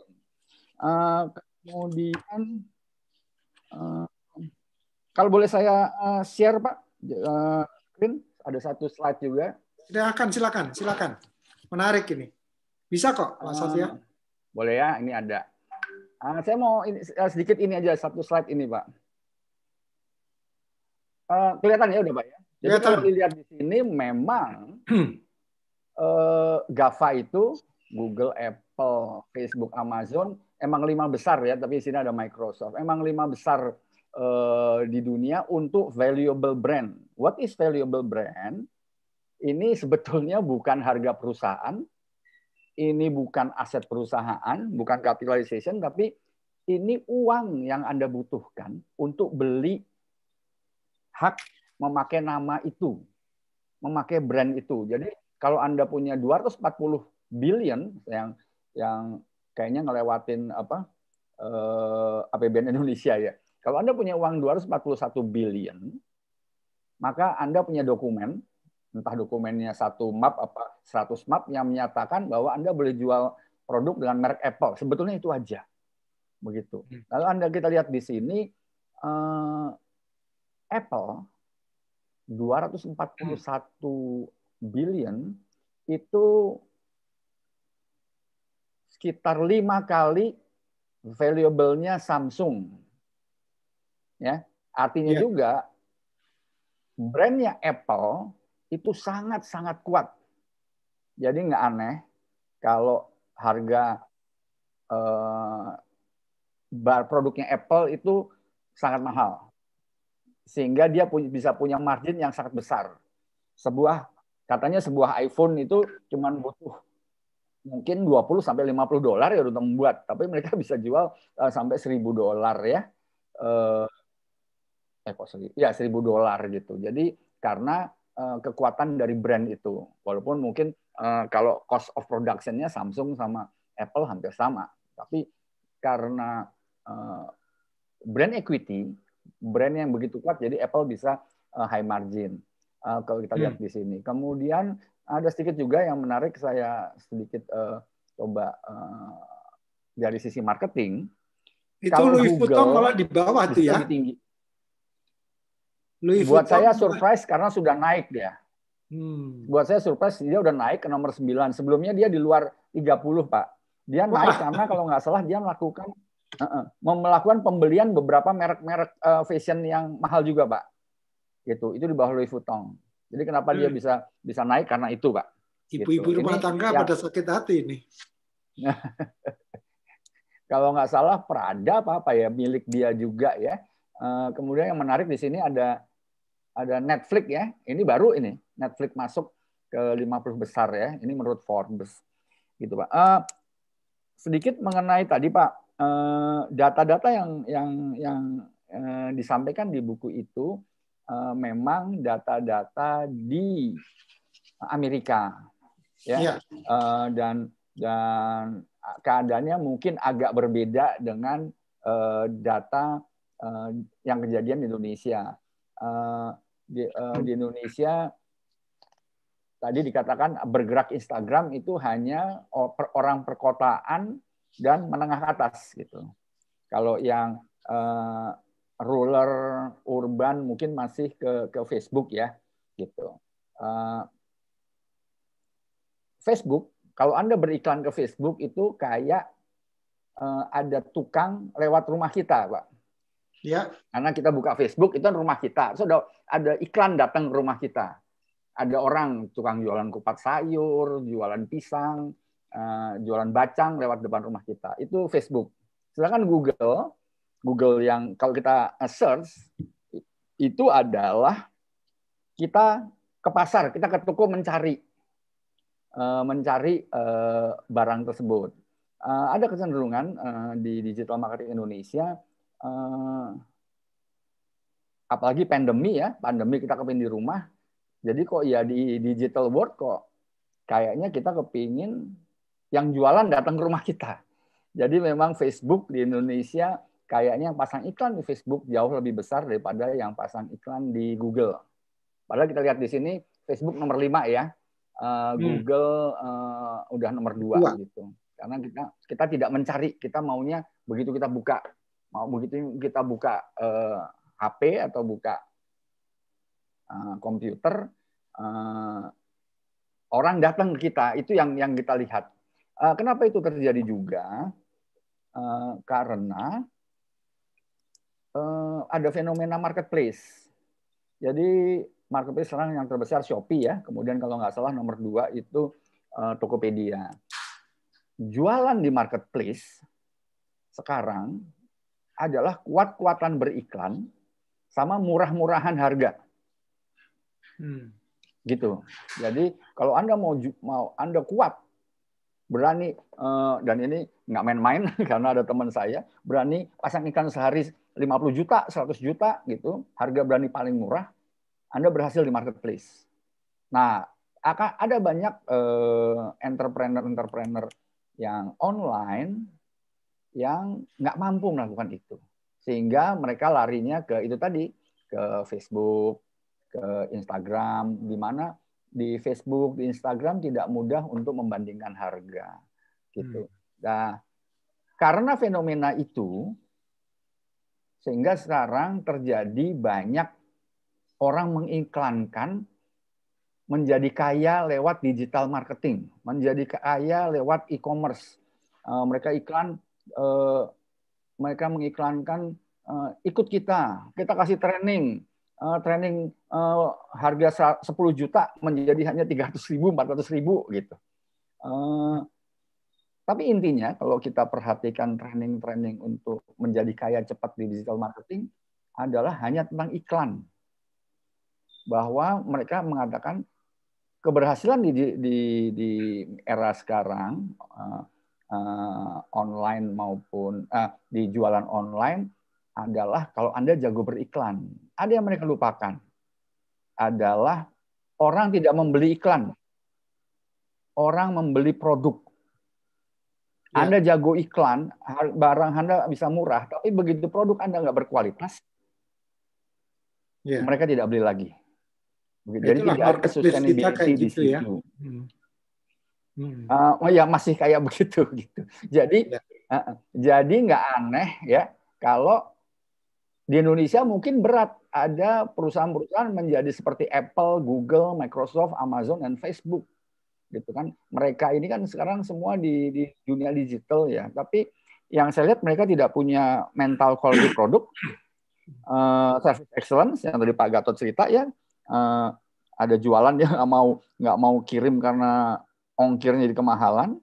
Kemudian visionernya nggak sekuat misalnya. Kalau buat saya masih ngefans sama Pak Habibie sama Steve Jobs. Kemudian innovation, tapi karena innovation kita memang masalah R&D kita kurang ya. Dan think big itu. Tadi Mbak Tanti cerita kecilin, tadi Mas siapa yang cerita koprol itu karena think big-nya belum sekelas ini. Belum sekelas yang 5 besar ini. Terus satu lagi tadi mungkin Mbak Tanti juga, ya saya masih penasaran karena kata orang blockchain is the next digital disruption ya, gitu. Dan tadi katanya kita punya begitu banyak talent tapi nggak gerakan belum kelihatan. Saya ikut satu ini Mbak Tanti, namanya Telegram Group ya, Vexanium ya, mungkin tahu ya. Itu masuk Vexanium kaget itu. Membernya 20.000 gitu di Telegram. Terus setiap hari tangting banyak banget. Terus saya mikir ini begitu banyak. Saya perhatikan yang jalan yang mana ya? Begitu. Mungkin di situ Mbak Tanti bisa juga bantu. Ada masalah apa gitu? Padahal kalau masalah blockchain kita bisa seperti yang tadi GAFA, think big, inovatif, quality product, visioner, mungkin Indonesia bisa ada yang besar gitu, nggak cuma Gojek aja.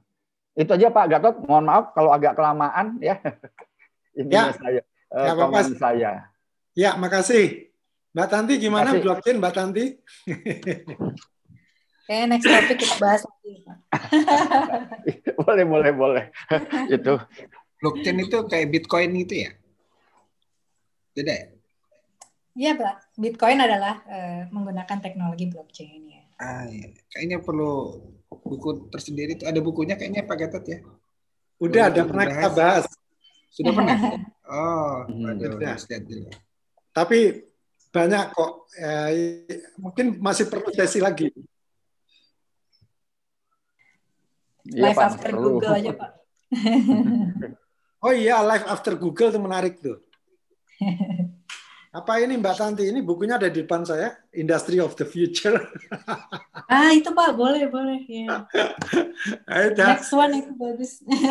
Bagus ini, bagus. Oke. Satu hal tentang Industry of the Future, dia bilang dia tuh ngajarin anaknya untuk bisa menikmati liburan. Jadi kalau liburan itu dia bawa anak-anaknya ke tempat yang bisa dibilang masih kayak di kampung gitu Pak ya misalnya. Jadi nggak ada internet, nggak ada kehidupan modern gitu. Jadi di mana yang diharapkan adalah anak-anak itu punya skill untuk bisa jadi tadi eksepsional gitu. Karena ketika misalnya kita orang kota lah anggap gitu kan, ke kampung kan pasti kita harusnya kita punya lebih banyak knowledge, lebih banyak privilege sebelumnya gitu. Jadi sebenarnya tadi menjawab think big gitu ya. Indonesia itu potensi seperti itu karena kita masih banyak sekali remote areas ya kan, pulau-pulau yang kalau kita misalnya saat ini jualan nggak perlu murah karena mereka di sana nggak ada gitu.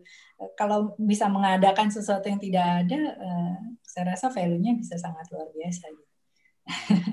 Ya. Hal yang gampang aja tentang durian aja, masa orang Amerika durian Indonesia. Iya, Pak. Itu Mbak Tanti sampai menelusuri durian Petruk di mana tuh? Solo. Jepara. Nah itu kan sebetulnya potensinya Indonesia besar gitu. Cuman ya memang seperti kata Pak Satya tadi, think big-nya itu yang harus digenjot gitu. Ya. Silakan mungkin ya. Kenapa? Harusnya kita fokus ke satu hal gitu. Iya benar. Dan rame-rame gitu, keroyokan. Jadi ya, jadi benar. kuat. Iya. Oke, ada yang lain teman-teman? Ada Bu Elvi, ada Bu Ice, ada ya, Pak. Saya juga mau menambahkan tadi dalam besarnya Google, Facebook, dan Amazon dan sebagainya. Kita harus melihat juga the big elephant in the room di sini, mainland China kan. Maksudnya pemerintah dan regulator di negara itu juga sangat memproteksi domestic playernya. Saya terutama mau merefer ke tadi yang koprol tadi itu karena terus terang sempat dulu tahun 2006-2007 sempat di teman-teman juga pada heboh koprol dan kita nyobain juga segala macam. Tapi begitu Facebook dan Friendster ya karena lebih asik kan, lebih global, lebih bisa connect sama teman-teman yang di luar negeri, sedangkan koprol sangat Indonesia banget. Poin saya adalah di Cina pun juga kayak WeChat, Baidu dan banyak pemain-pemain lokal terutama dalam bidang dunia ekonomi yang akhirnya besar karena pemerintah Cina memblok Facebook, Google, Amazon, dan itu juga kenapa Alibaba juga bisa besar sekali untuk beroperasi di mainland China karena mereka tentunya ingin membesarkan pemain-pemain domestik dulu, baru setelah mereka sepertinya bisa compete mungkin pemerintah di China akan memberikan akses kepada perusahaan-perusahaan global itu untuk tersebut. Saya hanya berandai-andai seandainya waktu itu pemerintah mungkin bisa mendorong pemain lokal bukan hanya dari segi pendanaan sebaik, tapi juga memproteksi pemain-pemain global untuk masuk ke Indonesia. Mungkin pemain-pemain lokal kita juga bisa besar dengan populasi kita yang 200 juta sekian lebih ini. Seandainya, tapi kita kan tertentunya nggak bisa tertutup seperti Cina. Ya. Tapi memang Alibaba ada diprediksi sama si Scott Galloway ini sebagai the next horseman. Jadi 4 tadi kan dikatakan horseman ya. Jadi next-nya siapa? Itu termasuk Alibaba, kemudian Tesla, ya itu juga masuk dalam hitungannya dia. Jadi mungkin the next competition itu akan mereka ini yang unjuk gigi gitu. Nah, kembali ke diskusi kita yang the four tadi kan bisa dikatakan yang benar-benar production itu kan hanya Apple ya. Tadinya saya berpikir bahwa kayaknya ke depannya memang kita lebih banyak yang menciptakan platform instead of product gitu. Tapi kok Apple bisa gede gitu, dan kalau lihat market cap-nya kan udah 700 billion mendekati 1 trillion gitu. Artinya apa? Ini kan kalau sektor realnya kan jelas nih kalau Apple gitu ya. Tapi kalau Google itu kan memprovide platform ya, search engine gitu ya. Jadi bukan producing something, tapi providing access to people gitu. Nah ini agak beda gitu. Jadi saya sempat berpikir, aduh kasihan juga ya sektor real itu jadi terpinggirkan gitu. Tapi ternyata tidak. Ya Apple bisa membuktikan itu gitu. Itu kalau menurut saya tadi. Mungkin ada lagi dari teman-teman yang lain yang dari tadi ingin bertanya atau ingin berdiskusi. Ini ada Pak Daniel, ada Pak Didi, Bu Ice, Pak Jana, Mbak Lucy, Mas Rifki, nah, ada milenial juga nih. Halo Pak Gatot, Assalamualaikum. Ya Mas Rifki. Ya, mungkin saya mungkin mau melanjutkan atau menanggapi lah beberapa aspek ya terkait dengan e-commerce. Sebetulnya kalau negara kita mau dewasa gitu ya, mau jujur gitu, sebetulnya beberapa pemangku kepentingan sebaiknya juga memperhatikan lokal ya termasuk lokal brand gitu segala macam UMKM. Jadi lebih baik kalau misalnya memang kita nggak bisa compete ya kita berkolaborasi lah. Jadi tetap think big tapi tetap membumi gitu. Kan kita juga banyak produk-produk dalam negeri segala macam. Lebih baik itu yang didorong untuk menjadi mungkin bukan go internasional tapi seperti dulu ada swasembada pangan segala macam, itu program yang bagus. Jadi memang kita balik lagi back to our nature gitu. Negara kita negara kepulauan dengan segala macam dan produk UMKM, produk yang tumbuh dari tanah, dan balik lagi pariwisata Indonesia itu mestinya bisa berkolaborasi. Tapi memang masa-masa sekarang seperti pandemi memang menjadi masa tersulit di seperti pariwisata segala macam, sehingga memang kedepannya bagaimana sih cara untuk mengembangkan pariwisata yang sehat gitu kan. Karena apa? Sebetulnya bisnis itu bisa rusak, bisnis itu bisa hancur, tapi apa?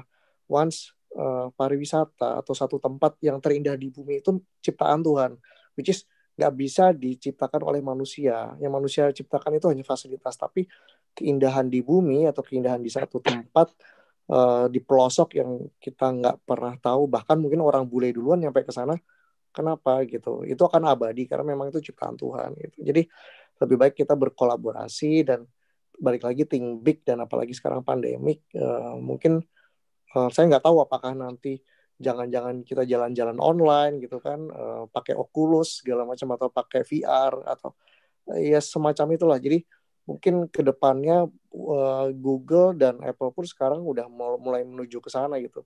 Jangan sampai Indonesia hanya sebagai market atau hanya sebagai pasar tujuan dari bisnis mereka, seperti itu. Kira-kira itu aja. Jadi perlu visioner dari kepala negara atau dari beberapa pemangku kepentingan di negara kita untuk memfasilitasi teman-teman yang lain, seperti itu. Kira-kira itu aja Pak Gatot. Terima kasih. Ya. Makasih Mas Rifki. Mas Rifki ini fotografer top nih. Jadi kalau nggak salah hari Sabtu ini ada acara dengan Pak Anies Baswedan ya. Jadi mungkin teman-teman yang suka fotografi, Mbak Tanti juga suka fotografi. Mungkin nanti saya share juga, siapa tahu bisa gabung. Tapi saya setuju sih bahwa jangan sampai Indonesia ini hanya sebagai market gitu loh. Padahal sebetulnya kemampuan ada sih. Kemampuan intelijensinya tinggi gitu.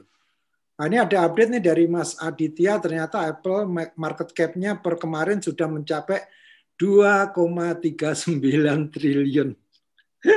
Aduh, kita jadi penonton terus ya. Terus ini ada juga chatnya dari Bu Elvi, Mbak Elvi Kustina. Assalamualaikum, waalaikumsalam. Kapan-kapan dibahas juga buku mengenai bakar uang dalam bisnis. Saya nggak tahu nih, ada bukunya nggak sih bakar uang dalam bisnis? Saya belum punya bukunya, tapi kalau ada yang teman-teman yang punya ya silakan, karena ini anything about business ya kita bahas saja gitu. Itu sih. Baik, ini tanpa terasa ternyata udah 21.43, walaupun tadi awalnya agak telat, mohon maaf karena internet saya yang ngadat tadi dan saya sempat pindah tempat ini. Tapi saya senang sekali karena pertama saya bukan orang teknologi ya, tapi saya selalu curious gitu ya, pengen tahu gitu dan excited gitu. Teknologi ini akan membawa kita kemana gitu. Dan memang ini menjadi bahasan yang menarik dan buku ini paling tidak bisa menjadi memancing kita ya. Tadi diskusinya sudah banyak sekali dan saya menikmati diskusi ini. Jadi ada 3 hal yang saya simpulkan dari diskusi kita. Pertama, bahwa negara kita ini punya kemampuan intelijensia yang tidak diragukan. Tadi Mas Daru juga udah share ya mengenai Koprol, dan kita juga tahu bahwa semua intellectual property kita ini sebetulnya sudah layak go internasional, hanya saja kita belum tahu akses untuk go internasional itu seperti apa ya. Walaupun sudah ada contoh ya, misalkan dari Gojek dan sebagainya gitu. Mungkin ini PR juga untuk kita, dan memang tujuan bedah buku ini juga tercapai ya, bahwa ujung-ujungnya kita pengen suatu dampak positif ke negeri ini gitu ya. Itu satu. Yang kedua, kalau belajar dari buku ini tadi sudah dirangkum bagus sekali juga dengan adanya komentar dari Mbak Tanti maupun Pak Satya tadi mengenai bagaimana kekuatan brand itu bisa terjadi, yaitu dengan berpikir besar gitu ya. Nah ini nyambung juga dengan tadi yang dikatakan Mbak Tanti bahwa be exceptional itu tidak harus techy gitu atau nggak harus technology oriented, tapi benar-benar berpikir besar yang bisa menggerakkan orang, merangkul orang untuk bisa menggarap pasar yang lebih besar gitu ya. Nah ini yang kedua. Terus yang ketiga, sebetulnya ini lebih kepada pemahaman mikro kita terhadap bisnis ya. Karena tadi juga dikomentari oleh Adi Surya ya, Pak Adi Surya, bahwa yang namanya bisnis itu jangan dilihat dari satu potongan aja. Contohnya tadi ya, Amazon, dia ternyata rugi dalam shipping cost, tapi ternyata dia untung dalam branding, karena memang dia pengen memperkuat brandingnya dia, dan dia siap untuk rugi dalam shipping cost. Dan kita tahu bahwa Amazon ini hybrid ya, tidak hanya private platform, tapi juga dia menjual produknya sendiri gitu. Nah, dari situlah sebetulnya pemikiran-pemikiran bisnis itu sebetulnya kita perlu kuasai. Yang namanya cost structure itu jangan dilihat satu sisi, tapi harus menyeluruh. Demikian kalau saya bisa rangkum dari diskusi ini, dan menarik sekali. Saya sih sangat menikmati, dan masukan dari Mas Rifki tadi juga saya juga ternyuh ya. Maksudnya benar juga, Indonesia ini alamnya kan indah sekali ya. Apalagi kalau lihat foto-fotonya Mas Rifki ini yang diupload di Instagram, Jakarta aja juga indah gitu. Apalagi misalkan Raja Ampat gitu. Kalau misalkan kita bisa mengcapitalize semua kekuatan atau kelebihan alam kita ini, Masya Allah luar biasa sekali gitu. Demikian mungkin teman-teman, karena waktu juga sebetulnya masih pengen berdiskusi, tapi karena udah jam 21.47, mungkin di Hong Kong udah 22.47 ini. Dan terima kasih atas diskusi yang menarik. Tentu ini masih kurang waktunya, mungkin kita sambung di bedah buku bisnis selanjutnya. Kalau ada kesalahan saya mohon maaf. Wassalamualaikum warahmatullahi wabarakatuh. Waalaikumsalam warahmatullahi wabarakatuh. Makasih banyak Pak Gatot. Menarik diskusinya. Makasih banyak. Terima kasih ya Mbak Tanti. Sama-sama, terima kasih. Pak Satya, makasih. Terima kasih Pak Gatot. Diundang lagi ya Pak Gatot ya. Oke. Ya Pak. Terima kasih Bu Tanti. Terima kasih Pak Gatot. Salam kenal Bu Tanti. Ya. Terima kasih. Assalamualaikum Pak Gatot. Waalaikumsalam warahmatullahi wabarakatuh. Terima kasih atas kehadirannya. Wah, lumayan seru Pak Gatot malam ini kayaknya rame ya. Kenapa? Lumayan seru malam ini. Iya, ya mungkin karena topiknya tentang kita ya. Itu kan 4 perusahaan ini kan